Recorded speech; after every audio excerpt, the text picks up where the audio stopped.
बिस्मिल्लाहिर्रहमानिर्रहीम। अस्सलाम वालेकुम। मेरी नई शादी थी और मेरी यही कोशिश होती थी कि मैं अपने शौहर के आगे पीछे रहूं और उसकी खिदमत करूं, उसकी हर बात मानूं और उसका हर हुक्म बजा लाऊं। वैसे भी मेरी रुखसती पर मेरी माँ ने मुझे यही कहा था कि अब से वही तुम्हारा घर है, कोशिश करना कि तुम कभी भी अपने शौहर की किसी भी बात को ना टालो। हमारी जब शादी हुई तो मैं अपनी शादी पर तस्वीरें और वीडियोज़ वगैरह नहीं बनवाना चाहती थी, क्योंकि मैं थोड़ी मजहबी किस्म की लड़की थी और इस फेल को बुरा जानती थी। मगर मेरे शौहर की यही ख्वाहिश थी कि हमारी शादी की वीडियो बने और तस्वीरें भी, ताकि ये यादगार रहे। अपने शौहर की खुशनुदी के लिए मैं मान गई। मेरे शौहर ने हमारी शादी की वीडियो के लिए एक बहुत अच्छा फोटोग्राफर दूसरे शहर से मंगवाया था और नहायत आला क्वालिटी की वीडियो बनवाई थी। सिर्फ यही नहीं, हमारी शादी की रात भी पूरे 2 घंटे फ़ोटो सेशन होता रहा था। एक तो गर्मी, मेकअप और ऊपर से इतना भारी लिबास पहना हुआ था। अगर मैं बेहोश होकर ना गिरती तो शायद वो फ़ोटो सेशन पूरी रात ही चलता रहता। वलीमे वाले दिन भी सुबह मेरे शौहर ने फ़ोटोग्राफ़र को बुलवा लिया और उसे हिदायत की कि शानदार किस्म की वीडियो बनाना। मैंने अंदाज़ा लगाया था शायद मेरे शौहर को तस्वीरें और वीडियोज़ बनाने का बहुत शौक़ है। यहाँ तक बात तो ठीक थी, मगर एक दिन मेरे शौहर ने अपने दोस्तों को घर बुलाया और मुझे उनके लिए खाना तैयार करने को कहा। मैंने सोचा शायद शौहर ने दोस्तों की दावत वगैरह की है, मगर खाना खाने की थोड़ी ही देर बाद मेरा शौहर आकर मुझे कहने लगा कि हमारी शादी की वीडियो जिस USB में है वो मुझे दिखाना। मैंने अपनी शादी की वीडियो अपने दोस्तों को दिखानी है। मैं शौहर की बात पर थोड़ा परेशान हुई और कहा कि हमारी शादी की वीडियो आपने अपने दोस्तों को क्यों दिखानी है? तो मेरा शौहर बुरा मानकर कहने लगा कि तुम क्यों एतराज़ कर रही हो, इसमें ऐसी क्या अजीब बात है? कौन सा तुम अकेली हो वीडियो में, मैं भी तो हूँ तुम्हारे साथ और पूरा ख़ानदान भी है। ये शादी की वीडियो है, कोई तुम्हारी अकेली की नहीं है, इसीलिए लाओ इधर दो। मैं मना करना चाहती थी, मगर फिर वही बात कि अम्मा का हुक्म था कि शौहर की हर हाल में ताबेदारी करनी है। मैंने इसलिए चुपचाप अलमारी से USB निकाल कर अपने शौहर को दे दी। थोड़ी देर बाद मेरे शौहर ने ड्राइंग रूम से आवाज़ लगाई और कहा कि हमारे लिए चाय ले आओ। मैं चाय देने जब शौहर के कमरे में गई तो देखा 4 से 5 लोग बैठे थे और टीवी पर हमारी शादी की वीडियो चल रही थी। वीडियो में तो ऐसी कोई भी ख़ास चीज़ नहीं थी, मगर वो सभी मुझे अजीब सी नज़रों से देखने लगे। मुझे अपने शौहर के दोस्तों की नज़रों से बहुत उलझन और घुटन सी महसूस हुई, मगर मेरा शौहर तो जैसे मतवज्जा ही नहीं था। मैं जल्दी से चाय देकर वहाँ से भागकर अपने कमरे में आ गई। 2 घंटे के बाद शौहर के दोस्त चले गए। वो कहने लगा कि तुमने खाना बहुत अच्छा बनाया था, लेकिन मेरे दोस्तों को खाने से ज़्यादा हमारी शादी की वीडियो पसंद आई है। वो बहुत ज़्यादा तारीफ़ कर रहे थे। मैंने इसीलिए तो इतना महंगा फ़ोटोग्राफ़र रखा था कि जो भी हमारी शादी की वीडियो देखे वो देखता ही रह जाए। अगरचे मुझे अपने शौहर की ये बात पसंद नहीं आई थी कि वो अपने दोस्तों के साथ बैठकर हमारी शादी की वीडियो देखकर तबसरे करता रहे, मगर मैं चुप रही कि चलो वक्त गुजर गया है, अब मेरे कहने का क्या फ़ायदा, अब तो सभी देख चुके हैं। 2-3 दिन ही गुजरे थे कि वो सभी फिर से हमारे घर आ गए और मेरे शौहर को कहने लगे कि हमारे लिए तकल्लुफ़ करने की ज़रूरत नहीं है, सिर्फ चाय ही काफ़ी है। हम यहाँ पर खाना खाने नहीं बल्कि शादी की वीडियो देखने आए हैं, क्योंकि हमें वो बहुत ही ज़्यादा पसंद आई थी। मुझे उन लोगों की बात पर बहुत गुस्सा आया कि ये क्या कोई फ़िल्म है या ड्रामा है कि जिसे बहुत ज़्यादा पसंद आया तो वो दोबारा देखने आ गए। ये हमारी ज़ाती ज़िंदगी की वीडियो थी और मैं हरगिज़ भी अब दोबारा ये नहीं चाहती थी कि वो ये देखें। मगर मेरे शौहर पर तो अपने दोस्तों का भूत सवार था। कहने लगा, तुम एतराज़ करने वाली कौन होती हो? ये मेरी भी तो शादी की वीडियो है और मेरे दोस्त देखना चाहते हैं तो ये ज़रूर देखेंगे। मैंने कभी तुम्हें मना किया है कि अपनी दोस्तों को मत दिखाओ? तुम्हारा भी जिसको दिल करता है दिखाओ।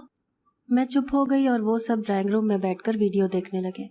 जब मैं चाय देने गई तो शौहर के सभी दोस्त फिर से मुझे अजीब सी नज़रों से देखने लगे। मुझे समझ नहीं आ रहा था कि आखिर उनका मकसद क्या है। वो एक बार पहले भी वीडियो देख चुके हैं और अब दोबारा से उसे देखने की क्या तुक बनती है? जाने क्यों, मगर मुझे ये सब कुछ शक में मुब्तला कर रहा था कि कुछ तो ऐसा ज़रूर है जिसके लिए ये सभी दोस्त यहाँ पर आकर हमारी शादी की वीडियो देखते हैं। 5-6 दिन गुजरे थे कि मैंने अपने शौहर को कहा कि आप अपने दोस्तों को अपने घर पर बुलाते हैं, कभी आप भी उनके घर दावत पर चले जाया करें। ऐसा मैंने इसलिए कहा था कि मैं जानती थी कि शौहर के दोस्त कभी भी उसको अपने घर पर नहीं बुलाएंगे और इस तरह से मेरे शौहर का दिल उनके दोस्तों की तरफ से ख़राब हो जाएगा। मैं यही चाहती थी कि मेरे शौहर की उनके दोस्तों से ताल्लुक़ और दोस्ती ख़त्म हो जाए ताकि वो हमारे घर आना बंद कर दें।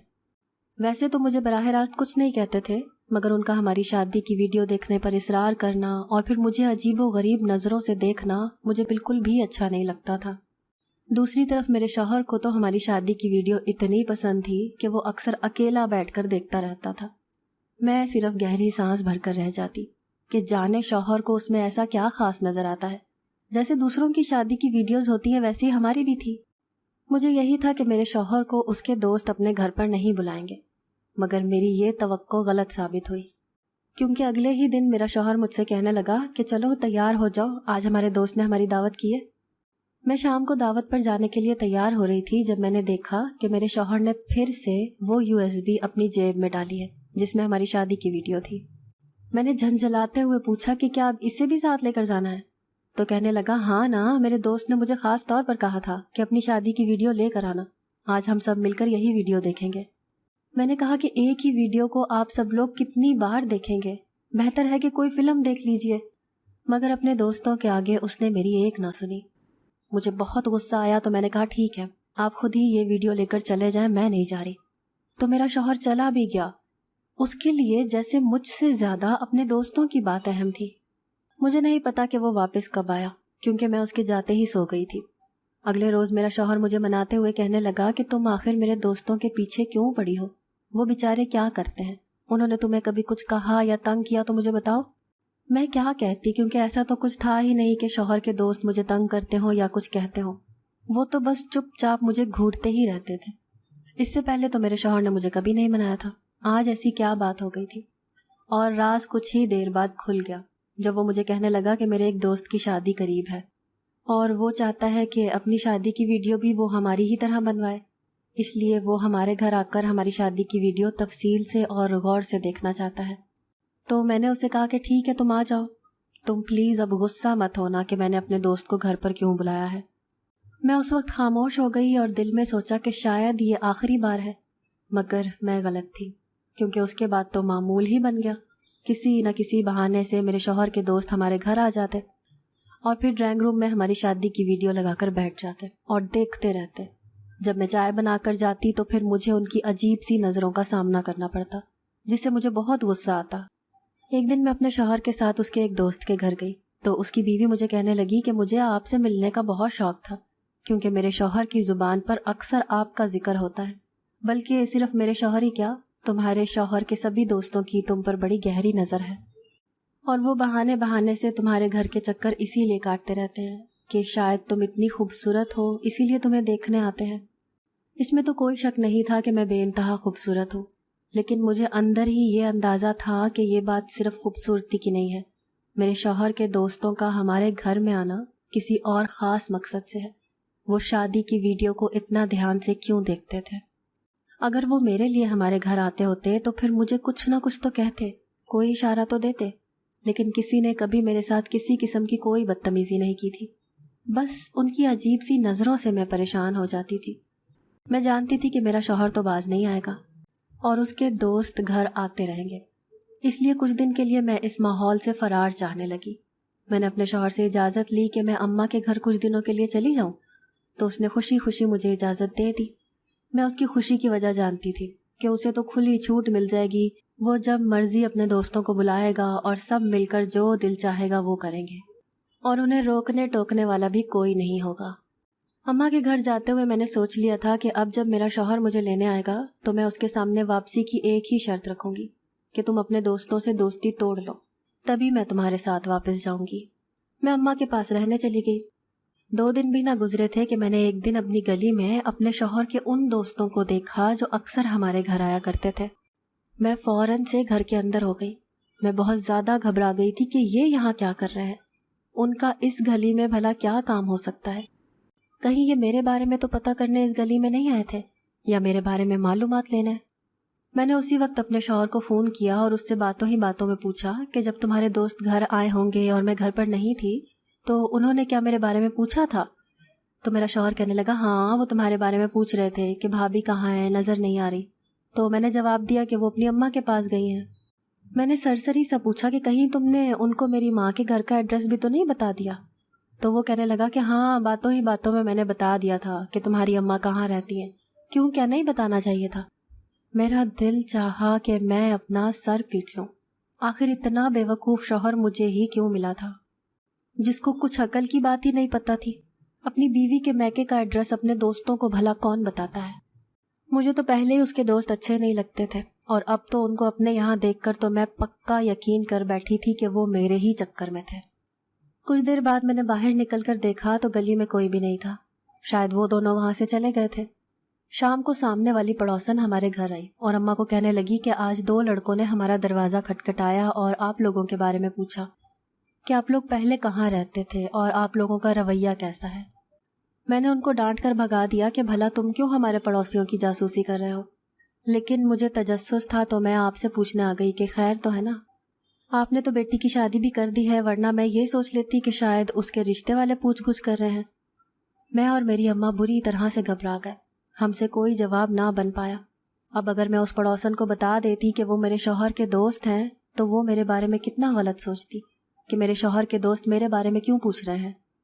उस पड़ोसन को अम्मा ने किसी तरह से टाल कर रवाना किया और फिर मुझे कहने लगी कि तुम्हारा यहाँ रहना ठीक नहीं, तुम्हें तुम्हारे शौहर के घर चले जाना चाहिए। मुझे लगता है कि उसके दोस्त नहीं चाहते कि तुम उसकी ज़िंदगी में रहो, इसीलिए वो तुम्हारे खिलाफ कुछ सबूत ढूंढना चाह रहे हैं। तो इससे पहले कि वो अपनी साजिश में कामयाब हो जाएं, तुम्हारा घर उजाड़ दें, तुम वापस अपने घर चली जाओ। अम्मा की बातों में दम था, इसीलिए मैं वापस अपने घर चली गई। मेरा शौहर मुझे देखकर बहुत खुश हुआ। कहने लगा मैं बस एक दिन में तुम्हें लेने आने ही वाला था। मैंने कुछ दिन ये नोट किया कि अब ना तो मेरे शौहर के वो 4 दोस्त हमारे घर आते हैं और ना ही मेरा शौहर उनसे बाहर मिलने जाता है। ये मेरे लिए तो बहुत ही ज़्यादा हैरानी की बात थी। मैंने अपने शौहर से दरियाफ्त किया कि ऐसा क्यों है, तो वो कहने लगा कि छोड़ो इस बात को, उन्होंने तुम्हारे बारे में मुझसे कुछ गलत बातें की थी, बस वो मैं बर्दाश्त नहीं कर पाया और उनसे ताल्लुक़ ख़त्म कर लिया। गलत बातें किस किस्म की थी, मैं ये पूछने की हिम्मत ना कर सकी, लेकिन ताल्लुक़ टूटने की बात पर मेरे दिल में सुकून हुआ कि अब वो मेरे शौहर की ज़िंदगी से दूर चले गए हैं, वरना मुझे तो यही था कि कहीं वो हमारा रिश्ता ही ख़राब ना कर देते। मेरी और मेरे शौहर की ज़िंदगी सुकून से गुजरने लगी, लेकिन ये सुकून आर्जी था, क्योंकि एक दिन एक तूफ़ान मेरी ज़िंदगी में आ गया, और ये तूफ़ान कोई और नहीं, मेरे शौहर के दोस्त ही लाए थे। उस दिन मेरा शौहर घर पर ही था जब दरवाजे पर दस्तक हुई। उसने दरवाज़ा खोला तो देखा उसके वही 4 दोस्त सामने खड़े हैं। उनको देखकर मेरा शौहर गुस्से से कहने लगा कि मैंने तुम लोगों को मना किया था ना कि आज के बाद मेरे घर पर कदम भी मत रखना, तुम लोग किस लिए आए हो। मेरे शौहर का एक दोस्त कहने लगा कि आज हम तुम्हें सच बताने आए हैं, जिसे जानकर तुम भी दंग रह जाओगे। आज हम तुम्हें बताएंगे कि हम तुम्हारी शादी की वीडियो देखने के लिए इतना इसरार क्यों करते थे और घंटों बैठकर क्यों देखते रहते थे। मेरा दिल डूब गया। मैं समझ गई कि अब कुछ बहुत बुरा होने वाला है। एक दोस्त कहने लगा कि तुम्हें क्या लगता है कि हम तुम्हारी शादी की वीडियो इसलिए देखते थे कि ये बहुत अच्छी बनी है? बल्कि नहीं, हम तो ये इसलिए देखते थे कि तुम्हारी बीवी को गौर से देख सकें। इस बात पर मेरा शौहर गुस्से में आ गया और उसे मारने ही लगा था कि दूसरे दोस्त ने उसे पकड़ लिया और कहने लगा कि तुम पहले तहम्मुल से हमारी बात सुन लो कि हम तुम्हारी बीवी को इतने गौर से क्यों देखा करते थे। तुम्हें याद ही होगा कि आज से 8 साल पहले हम कोठे पर जाया करते थे। हम वहाँ 2 साल जाते रहे, फिर बाद में नौकरी करने लगे और शादियाँ हो गईं तो हमने जाना छोड़ दिया। तुमने तो अपनी शादी पर बुलाया ही नहीं था, लेकिन जब हमने तुम्हारी शादी की वीडियो देखी तो जाने क्यों तुम्हारी दुल्हन हमें उस लड़की की तरह लगी जिसका मुजरा 8 साल पहले देखने जाया करते थे। हमें यकीन नहीं था, लेकिन गौर से देखने पर हमारे दिल में यही गुमान गुजरता था कि ये वही लड़की है। इसलिए हम गौर करने की नीयत से तुम्हारी शादी की वीडियो देखते थे ताकि तुम्हारी दुल्हन के चेहरे पर फोकस कर सकें। तुम्हारी बीवी को बगैर मेकअप के देखकर तो हम पहचान ही नहीं पाए थे, लेकिन जब हमने शादी की वीडियो में उसे मेकअप के साथ देखा तो हमें ये वही लड़की लगी, क्योंकि वो भी ऐसा ही मेकअप किया करती थी। तुम्हें मेरी बात पर यकीन ना आए तो इन बाकी 3 दोस्तों से पूछ लो। तुम्हें हम पर यकीन नहीं था कि हम सच कह रहे हैं, इसीलिए आज हम सबूत के साथ आए हैं। हम उसी कोठे पर गए और तुम्हारी बीवी की शादी की वीडियो उन्हें दिखाकर पूछा तो उन्होंने उसे पहचान लिया और बताया कि 6 साल पहले ये वहाँ से फरार हो चुकी थी। हमारे पास पक्के सबूत हैं। तुम्हें यकीन नहीं आता तो हमारे साथ चलकर वहाँ से पूछ लो, सब पता चल जाएगा। वो और भी ना जाने क्या क्या बातें मेरे शौहर को बता रहे थे, لیکن میں یہ سب سننے کے بعد ہل کر رہ گئی۔ میرا بدترین اندیشہ صحیح ثابت ہو گیا۔ میں جب بھی ان چاروں کو دیکھتی تھی تو مجھے ایسا ہی لگتا تھا کہ جیسے میں نے ان لوگوں کو پہلے کہیں دیکھ رکھا ہے، لیکن میرے وہم و گمان میں بھی نہیں تھا کہ وہ میرے بھیانک ماضی کی یاد کا ایک حصہ ہے۔ وہ جو کچھ کہہ رہے تھے وہ سچ تھا۔ کاش وہ میرے شوہر کے دوست ہی نہ ہوتے۔ میرے شوہر نے اپنے دوستوں کی باتیں سن کر بے یقینی سے میری طرف دیکھا اور پوچھا کہ کیا یہ سچ کہہ رہے ہیں؟ کیا تمہارا تعلق ایک کوٹھے سے ہے؟ اب میرے پاس اور کوئی چارہ نہیں تھا کہ میں سارا سچ اپنے شوہر کو بتا دیتی۔ میں نے اسے بتانا شروع کیا۔ میں 6 سال کی تھی جب ابا کے مرنے کے بعد اماں نے دوسری شادی کی۔ بظاہر تو میرا سوتیلا باپ میرے ساتھ بہت ہی اچھا تھا اور سب اس کی تعریفیں کرتے نہیں تھکتے تھے، لیکن میں ہی جانتی تھی کہ وہ کتنا برا آدمی ہے۔ وہ بس میری ماں کو دکھانے کے لیے مجھ سے پیار جتاتا تھا۔ وہ میری ماں کی دولت حاصل کرنا چاہتا تھا اور میں اس میں ایک رکاوٹ تھی، کیونکہ اگر میں کہیں غائب ہو جاتی تو میری ماں کو میرے حصے کی دولت مل جاتی، اور ماں کو ملنے کا مطلب اسے سب کچھ ملنا تھا۔ اس لیے اس نے اماں کی غیر موجودگی میں مجھے اغوا کر کے کوٹھے پر بیچ دیا۔ میں 8 سال کی تھی جب میں کوٹھے پر لائی گئی۔ میں وہاں اپنی مرضی سے نہیں گئی تھی، بلکہ میں وہاں جبراً لائی گئی تھی۔ کوئی بھی اپنی مرضی سے کوٹھے پر پیدا نہیں ہوتا، نہ ہی اپنی مرضی سے وہاں جا کر طوائف بننا پسند کرتا ہے۔ مجھے زبردستی انہوں نے رقص دکھانا شروع کر دیا۔ مجھ پر گہری نظر رکھی جاتی تھی، اس لیے میں وہاں سے بھاگ بھی نہیں سکتی تھی۔ 3-4 سال تک رقص سکھانے کے بعد 15 سال کی عمر سے ہی انہوں نے میرا مجرا کروانا شروع کر دیا۔ میں نے بہت منع کیا، مگر ان لوگوں کو تو اپنی کمائی سے مطلب تھا۔ 18 سال کی عمر تک میں وہیں رہی۔ پھر ایک دن مجھے وہاں سے بھاگنے کا موقع مل گیا۔ جب میں اپنے گھر گئی تو پتہ چلا کہ میرا سوتیلا باپ میری ماں کو لوٹ کر چلا گیا ہے اور میری ماں اکیلی در در کی ٹھوکریں کھاتی ہے۔ 10 سال کے بعد مجھے پا کر میری ماں بہت خوش ہوئی اور ہم وہاں سے نکل کر یہاں اس دوسرے شہر میں آ گئے، کیونکہ اماں نہیں چاہتی تھی کہ کوئی میرے بارے میں غلط بات کرے۔ ان 6 سالوں میں نے اپنے آپ کو بہت بدل لیا۔ میں ایک پیدائشی شریف لڑکی تھی۔ کوٹھے پر رہتے ہوئے بھی میں نے اپنی عزت کی حفاظت کی، اور جب وہاں سے فرار حاصل کر لیا تو اپنی زندگی ایک نئے سرے سے شروع کی۔ تمہارے یہ دوست جو میرے خلاف آ کر تمہیں یہ سب بتا رہے ہیں اور میرا کردار غلط ثابت کرنے کی کوشش کر رہے ہیں، تو ان سے پوچھو کہ یہ وہاں کیا کرنے جاتے تھے۔ رقص کرنے والی عورت، مجرا کرنے والی عورت غلط ہے، لیکن جو اس کو دیکھنے کے لیے تماش بھی نہ اکٹھے ہوتے ہیں، کیا وہ سب ٹھیک ہوتے ہیں؟ وہ سب نیک ہیں۔ اگر میں گناہ گار تھی تو گناہ گار تو یہ بھی ہیں۔ یہ وہاں ثواب کمانے تو نہیں جاتے تھے۔ میں تمہیں اپنے بارے میں کبھی بھی سچ نہیں بتانا چاہتی تھی، کیونکہ میں اب آگے بڑھ چکی ہوں اور ماضی کو یاد بھی نہیں کرنا چاہتی۔ میری غلطی ہے کہ میں نے تم سے سب کچھ چھپایا۔ مجھے شاید تمہیں بتا دینا چاہیے تھا، لیکن میں اپنے ماضی پر شرمندہ نہیں ہوں، کیونکہ اس میں میری کوئی غلطی نہیں تھی۔ اب جو فیصلہ تمہیں کرنا ہے تم اس میں آزاد ہو۔ میں یہ سب کہہ کر وہاں سے روتے ہوئے نکل آئی اور اپنی ماں کے پاس واپس آ گئی۔ شاید میں نے اپنے شوہر کو ہمیشہ کے لیے کھو دیا تھا۔ میرے سچ نے میری شادی شدہ زندگی کو برباد کر دیا تھا، لیکن میں غلط تھی۔ میں جانے یہ کیوں بھول گئی کہ جب ہم خدا کے راستے میں کسی برائی کو ترک کرتے ہیں تو وہ بھی ہمیں اکیلا نہیں چھوڑتا۔ تو پھر یہ کیسے ہو سکتا تھا کہ وہ مجھے اس دکھ میں رہنے دیتا؟ 2 دن کے بعد میرا شوہر میرے پاس آیا اور کہنے لگا کہ میں نے بہت سوچا ہے اور اس نتیجے پر پہنچا ہوں کہ ہر انسان سے ماضی میں غلطیاں ہو جاتی ہیں، اور جو تمہارا ماضی تھا اس میں تو تمہارا کوئی قصور بھی نہیں تھا۔ میرے لیے تمہارا حال اہم ہے، اور میں اچھے سے جانتا ہوں کہ تم ایک پاک باز لڑکی ہو۔ میں تمہیں لینے آیا ہوں، گھر واپس آ جاؤ۔ میں اللہ کا شکر بجا لائی اور خوشی خوشی اپنے شوہر کے ساتھ اس کے گھر چلی گئی۔ اس بار میرے دل پر کوئی بوجھ اور ذہن پر کوئی پریشانی نہیں تھی، اور سب سے بڑی بات، میرے شوہر کا اس کے دوستوں سے پیچھا چھٹ چکا تھا۔ بس اب زندگی میں ہر طرف سکون ہی سکون تھا۔